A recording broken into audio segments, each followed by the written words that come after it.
Hello children, today we are going to start with part 3 of the chapter Coal and Petroleum.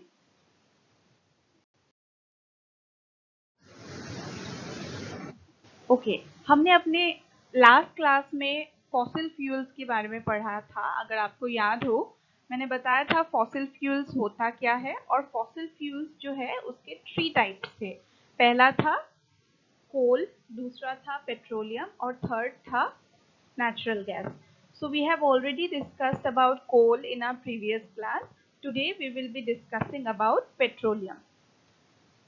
The term petroleum has been derived from two words, that is petra which means rock and oleum which means oil. जो ये term है petroleum, इसको दो words से derive किया गया है, petra और oleum. ठीक है, तो इसलिए petroleum is also known as rock oil. Rock oil भी बोला जाता है पेट्रोलियम को, क्योंकि petroleum has been derived from two words petra and oleum which means rock and oil. Properties की अगर हम बात करें पेट्रोलियम की, आप सबने पेट्रोल देखा होगा।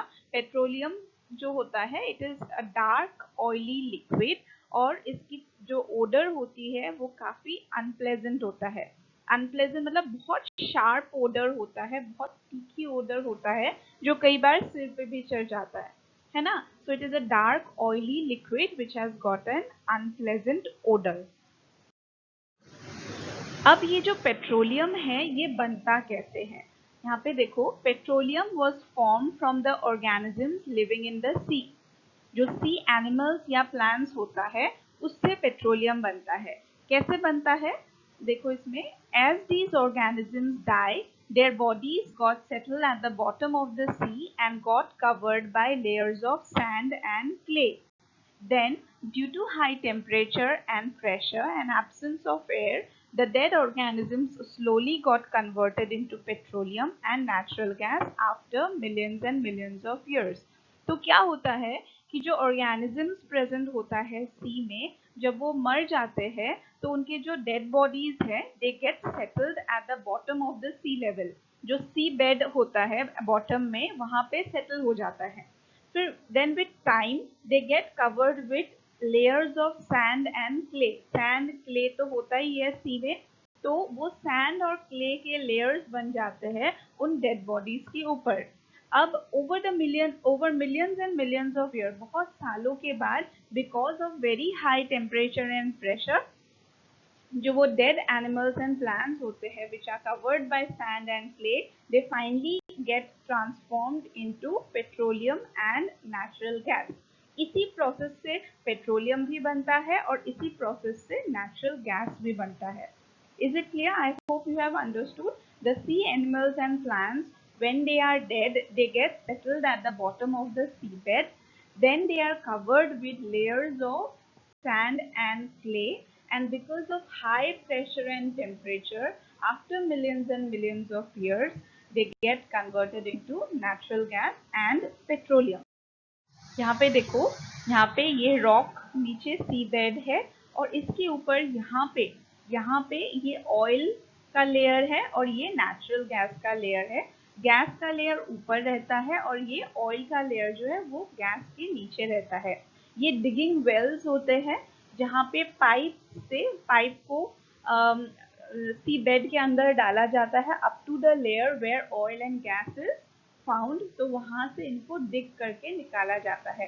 नेचुरल गैस ऊपर रहता है, तो नेचुरल गैस पहले निकलता है, उसके बाद उस लेयर के बाद होता है ऑयल का लेयर। तो यहाँ से ऑयल का लेयर के पास जो ऑयल के लेयर के अंदर जो पाइप है उसमें से हमें मिलेगा ऑयल, पेट्रोलियम। यहाँ से मिलेगा हमें नेचुरल गैस और इस वाले लेयर से हमें मिलेगा पेट्रोलियम। यहाँ पे आप देख सकते हो एक oil rig drilling for petroleum sea के अंदर। This is a oil rig जो यूज होता है for digging of petroleum from the sea bed. ठीक है, तो यहाँ पे वो बड़े बड़े वेल्स लगे होते हैं जो डिग करता है petroleum from inside the rocks, from inside the sea bed. So is it clear? So this is a oil rig that is used for drilling petroleum from the seabed. Okay, अब coming to refining of petroleum. Petroleum is a dark oily liquid with an unpleasant smell. ये मैं already बता चुकी हूँ. It is a mixture of various constituents. जो ये petroleum होता है वो एक single compound नहीं है. It has got a number of components present inside it. ठीक है? And the process of separating the constituents of petroleum is called refining of petroleum. ठीक है? It is done in petroleum refinery. Okay, जो ये petroleum होता है, it is not a single substance. It is a mixture of number of components. और इन components को separate करने का जो process है, उसको बोला जाता है refining of petroleum, जो किया जाता है petroleum refinery में. ठीक है? अब जो ये रिफाइनिंग का प्रोसेस है, रिफाइनिंग का प्रोसेस क्या है?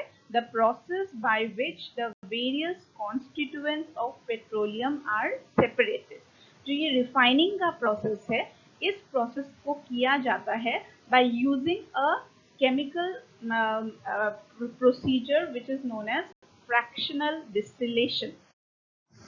देखो क्या होता है कि इस टाइप का एक लंबा सा टावर होता है जिसको बोला जाता है फ्रैक्शनेटिंग कॉलम. ठीक है? यहाँ से लेफ्ट हैंड साइड से हम यहाँ पे डालते हैं क्रूड ऑयल. क्रूड ऑयल मतलब पेट्रोलियम.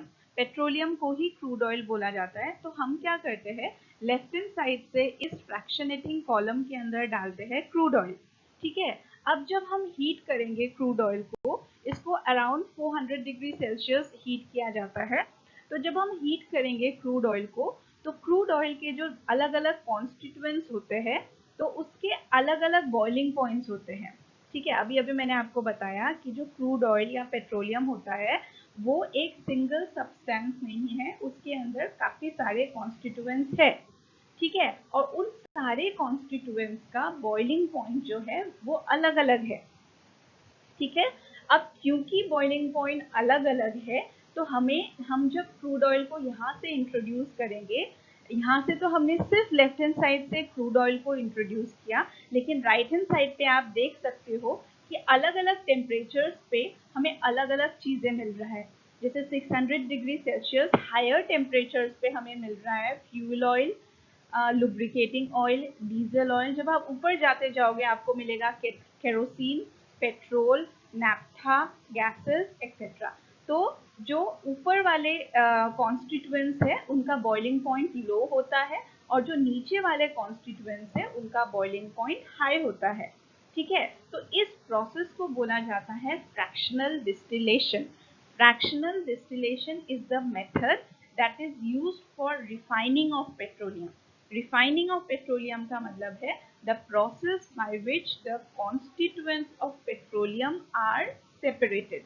ठीक है? अब ये जो फ्रैक्शनल डिस्टिलेशन है, ये किस चीज के ऊपर बेस्ड होता है? It is based on the boiling point.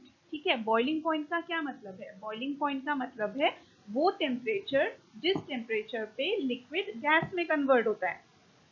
सबको पता है ना बॉइलिंग क्या होता है? Boiling is conversion of liquid into gas. और जिस टेम्परेचर पे कन्वर्जन हो रहा है लिक्विड से गैस तक, उस टेम्परेचर को बोला जाता है बॉइलिंग पॉइंट. ठीक है? तो ये depending upon the boiling point इस प्रोसेस को किया जाता है.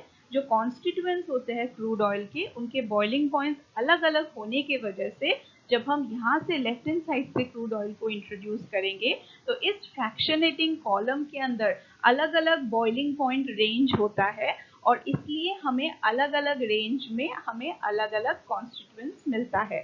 So this is how you separate the constituents of crude oil or petroleum using a fractionating column. Okay, so these are the important constituents of petroleum जो हमें पढ़ना है. So these are some of the constituents that are obtained after fractional distillation, or you can say after refining of petroleum. So सबसे पहला जो है वो है liquefied petroleum gas LPG, जो यूज होता है as a fuel for home and industry. ये सबको पता है एलपीजी गैस सिलेंडर्स होते हैं. एलपीजी इज अ फ्यूल सबको पता है ना. अब तक तो सबको पता चल गया फ्यूल क्या होता है. Fuel is a substance that gives us energy, है ना. So LPG is used as a fuel in the cylinders and is used for mainly cooking purposes. So it is used as a fuel in home and industry. Second है petrol. Petrol भी सबको पता है, petrol के काफी सारे uses है. सबसे मेन यूज है कि petrol is use as a fuel in vehicles, aviation fuel. Aviation fuel मतलब एरोप्लेन्स वगैरह में यूज होता है. And also it is use for dry cleaning. Dry cleaning purposes में भी पेट्रोल यूज होता है. फिर थर्ड आ गया kerosene. Kerosene is also an important fuel जो स्टोव्स, लैम्प्स, जेट एयरक्राफ्ट में यूज होता है. So this is also a very useful fuel. मिट्टी का तेल, इट इज वेरी इंपॉर्टेंट. हमें पता है इसके बहुत सारे यूजेस है. So this is also important. फिर उसके बाद diesel. Diesel is also another fuel that is used in motor vehicles, generators, etc.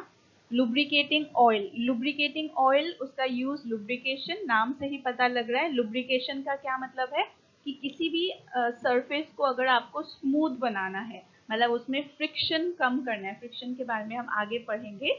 But किसी भी, अभी फिलहाल के लिए इतना समझो कि किसी भी रफ सरफेस को अगर आपको स्मूथ बनाना है तो उसमें हम यूज करते हैं लुब्रिकेटिंग ऑयल. उसके बाद पैराफिन वैक्स आ गया. पैराफिन वैक्स के बहुत सारे यूजेस है. कैंडल्स में यूज होता है. वैसलीन, पेट्रोलियम जेली जो होता है उसमें यूज होता है. कई सारे ऑइंटमेंट्स में यूज होता है. So this is paraffin wax. ठीक है. Bitumen. Bitumen is used in paints and also used in surfacing of roads. Roads को सरफेस करने के लिए यूज करते हैं. So these are the various constituents of petroleum, very important constituents of petroleum and their various uses. So these are almost the common uses. You are mostly familiar with most of them. So this is very commonly asked in question paper. So please try to remember all the constituents and their uses. Okay, so I hope this lecture is clear to all of you. Please go through the video carefully and thank you very much.